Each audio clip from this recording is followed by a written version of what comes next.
오늘은 2025년 아홉째 주일입니다. 오늘 묵상하고 함께 나눌 말씀의 제목은 실족하게 하는 사람들입니다. 본문은 요한복음 16장 1절부터 3절까지입니다. 함께 읽겠습니다. 내가 이것을 너희에게 이름은 너희로 실족하지 않게 하려 함이니 사람들이 너희를 출교할 뿐 아니라 때가 이르면 물은 너희를 죽이는 자가 생각하기를 이것이 하나님을 섬기는 일이라 하리라. 그들이 이런 일을 할 것은 아버지와 나를 알지 못함이라.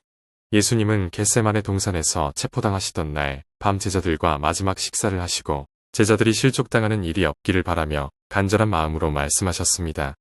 본문 1절입니다. 내가 이것을 너희에게 이름은 너희로 실족하지 않게 하려 함이니. 실족은 의도적으로 누군가가 죄를 범하게 하는 것을 뜻합니다.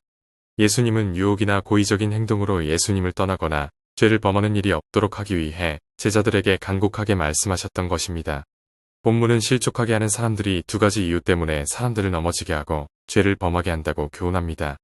그렇다면 실족하는 사람들은 왜 하나님의 백성을 실족하게 하여 넘어지게 할까요? 첫 번째 나눔입니다.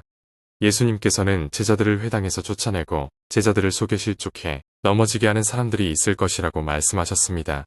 그런데 실족하게 하는 사람들이 누군가를 넘어지게 하는 이유는 하나님을 섬기는 내용이나 방법을 오해하고 있기 때문입니다. 그래서 누군가가 죄를 범하게 하고 하나님을 멀리하게 한다는 것입니다.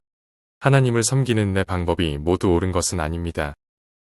나보다 더 잘 하나님을 섬기는 사람들도 많습니다. 좀 더 겸손해야 합니다. 말할 때도 행동할 때도 겸손해야 합니다. 성경에 기록된 인물 가운데 자신이 하나님을 잘 섬기는 것으로 오해하고 누군가를 실족하게 한 사람은 누구입니까? 여러분은 영적 교만으로 누군가를 실족하게 한 일은 없습니까? 두 번째 나눔입니다. 누군가를 실족시켜 넘어지게 하는 두 번째 이유는 하나님과 그 아들 예수님을 알지 못하기 때문이라고 본문은 기록합니다. 하나님을 안다는 것은 교리적이고 정보적인 지식뿐 아니라 하나님과 개인적인 교제를 통해 관계가 깊어짐으로써 하나님을 체험적으로 아는 것을 의미합니다. 그런데 하나님과 예수님을 정말 알면 누군가를 넘어뜨려 믿음을 잃어버리게 하고 하나님으로부터 멀어지게 할 수 없습니다. 대제사장, 서기관, 장로들, 그리고 바리새인들이 왜 예수님을 십자가에 못 박았을까요?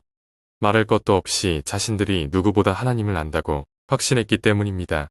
그러나 실상은 하나님도 예수님도 몰랐기 때문에 신성모독죄로 예수님을 십자가 위에서 죽게 했습니다. 이처럼 하나님과 예수님을 온전히 알지 못해 누군가를 실족하게 한 경우는 없습니까?